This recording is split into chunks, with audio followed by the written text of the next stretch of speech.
അബ്ദുൾ റഷീദ്, ഇപ്പോൾ പാക് മന്ത്രിയുടെ ഭാഗത്തു നിന്നുള്ള ഒരു പ്രസ്താവന നമ്മൾ കണ്ടതാണ്. വലിയ തരത്തിലുള്ള തിരിച്ചടിക്ക് ഇന്ത്യ ഒരുങ്ങുന്നുവെന്ന് ഇൻ്റലിജൻസ് വിവരം നൽകിയിട്ടുണ്ട്. ഐക്യരാഷ്ട്രസഭ ഇടപെടണം.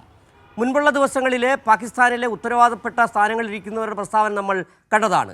ഒരു മന്ത്രി പറഞ്ഞതാണ് 13 ആണവായുധങ്ങൾ കയ്യിലുണ്ട്, അതെടുത്ത് പ്രയോഗിക്കും. അതിനു മുൻപുണ്ടായിരുന്ന മന്ത്രി ബിലാവൽ ഭൂട്ടോ പറഞ്ഞത് സിന്ധു നദിയിൽ ഇന്ത്യയുടെ രക്തം ഒഴുകുമെന്ന് ഉള്ളതുമാണ്.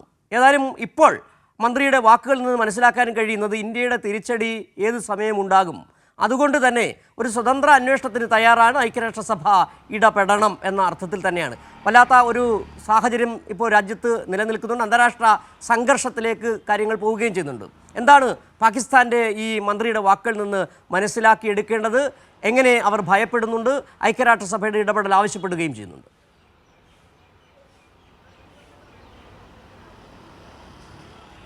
സുജി, തീർച്ചയായും ഈ പെഹൽഗാം ഭീകരാക്രമണത്തിൻ്റെ പശ്ചാത്തലത്തിൽ ഒരുപാട് പരമായിട്ടുള്ള പ്രസ്താവനകൾ നേരത്തെ തന്നെ പാകിസ്ഥാൻ്റെ ഭാഗത്തു നിന്നുണ്ടായിരുന്നു. പ്രത്യേകിച്ചും പാകിസ്ഥാൻ മന്ത്രിമാരുടെയും അതോടൊപ്പം നാവികസേനാംഗങ്ങളുടെയൊക്കെ തന്നെ ഭാഗത്തു നിന്നാണ് ഇത്തരത്തിലുള്ള പ്രതികരണങ്ങൾ ഉണ്ടായിരിക്കുന്നത്. ഇതിന് പിന്നാലെയാണ് ഇപ്പോൾ വീണ്ടും ഇത്തരത്തിലൊരു പ്രകോപനപരമായിട്ടുള്ള അല്ലെങ്കിൽ ഭയപ്പെടുന്നു എന്നുള്ള കാര്യങ്ങൾ മനസ്സിലാക്കുന്ന രീതിയിലുള്ള പ്രതികരണങ്ങൾ ഇപ്പോൾ ഉണ്ടായിരിക്കുന്നത്. പ്രധാനമായും പാകിസ്ഥാനിൻ്റെ വാർത്താവിനിമയ മന്ത്രിയായിട്ടുള്ള അത്താവുല്ല തരാറാണ് ഇതുമായി ബന്ധപ്പെട്ട പ്രതികരണം നടത്തിയിരിക്കുന്നത്. അതായത് 36 മണിക്കൂറിനകം പാകിസ്ഥാനെതിരെയുള്ള ഇന്ത്യൻ സൈന്യത്തിൻ്റെ തിരിച്ചടി ഉണ്ടാകും എന്നുള്ള കാര്യമാണ് ഇപ്പോൾ പാകിസ്ഥാൻ്റെ ഇൻ്റലിജൻസ് വിഭാഗം വ്യക്തമാക്കിയിരിക്കുന്നത്. അതുമായി ബന്ധപ്പെട്ട വിവരങ്ങൾ തനിക്ക് ലഭിച്ചിട്ടുണ്ട് എന്നുള്ള കാര്യമാണ് ഇപ്പോൾ അത്താവുല്ല തരാർ പങ്കുവച്ചിട്ടുള്ളത്.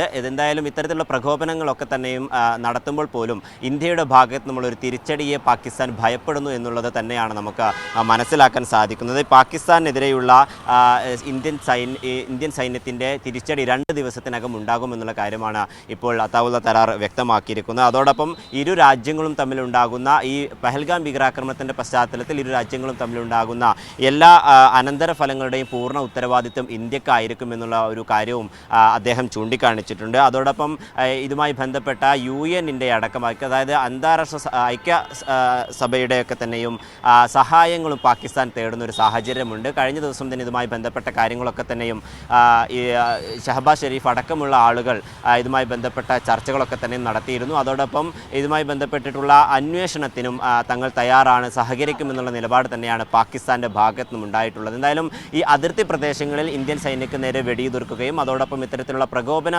സമീപനങ്ങളും പ്രതികരണങ്ങളും പാകിസ്ഥാൻ്റെ ഭാഗത്തു നിന്നുണ്ടാകുന്നുണ്ടെങ്കിൽ പോലും ഇന്ത്യയുടെ ഒരു തിരിച്ചടി പാകിസ്ഥാൻ ഭയപ്പെടുന്നു എന്നുള്ളത് തന്നെയാണ് നമുക്ക് ഈ ഘട്ടത്തിൽ മനസ്സിലാക്കാൻ സാധിക്കുന്നത്. പ്രത്യേകിച്ചും ഇത്തരത്തിലുള്ള അന്വേഷണത്തിന് സഹകരിക്കുമെന്ന് പറയുന്നു. അതോടൊപ്പം ഐക്യരാഷ്ട്രസഭ ഇടപെടണം അല്ലെങ്കിൽ ഐക്യരാഷ്ട്രസഭയുടെ സഹായം തേടുന്നു എന്ന് പറയുമ്പോൾ തീർച്ചയായും ഇന്ത്യയുടെ വലിയ തിരിച്ചടി പാകിസ്ഥാൻ പ്രതീക്ഷിക്കുന്നുണ്ട് എന്ന് തന്നെയാണ് നമുക്ക് മനസ്സിലാക്കാൻ സാധിക്കുന്നത്. എന്തായാലും പാകിസ്ഥാനെതിരെ ഏതെങ്കിലും തരത്തിൽ തിരിച്ചടിക്കേണ്ട സാഹചര്യം ഉണ്ടായാൽ അതിനു വേണ്ട സമയവും അതോടൊപ്പം സ്ഥലവും നിങ്ങൾക്ക് തന്നെ തീരുമാനിക്കാം എന്നുള്ള കാര്യം പ്രധാനമന്ത്രി നരേന്ദ്രമോദി സൈനിക മേധാവികൾക്ക് അനുമതി നൽകിയിട്ടുണ്ട്. അത്തരത്തിൽ പാകിസ്ഥാൻ്റെ ഭാഗത്തു നിന്നും ഏതെങ്കിലും തരത്തിൽ ഇനിയും ഒരു വലിയ പ്രകോപനം ഉണ്ടാവുകയാണെങ്കിൽ ഇന്ത്യൻ സൈന്യം തിരിച്ചടിക്കുമെന്നുള്ള കാര്യം തന്നെയാണ് നമുക്ക് മനസ്സിലാക്കാൻ സാധിക്കുന്നത്. എന്തായാലും പാകിസ്ഥാൻ ഇന്ത്യയുടെ വലിയ തിരിച്ചടി ഭയപ്പെടുന്നു എന്നുള്ളതാണ് ഈ ഘട്ടത്തിൽ നമുക്ക് വ്യക്തമാകുന്നത്.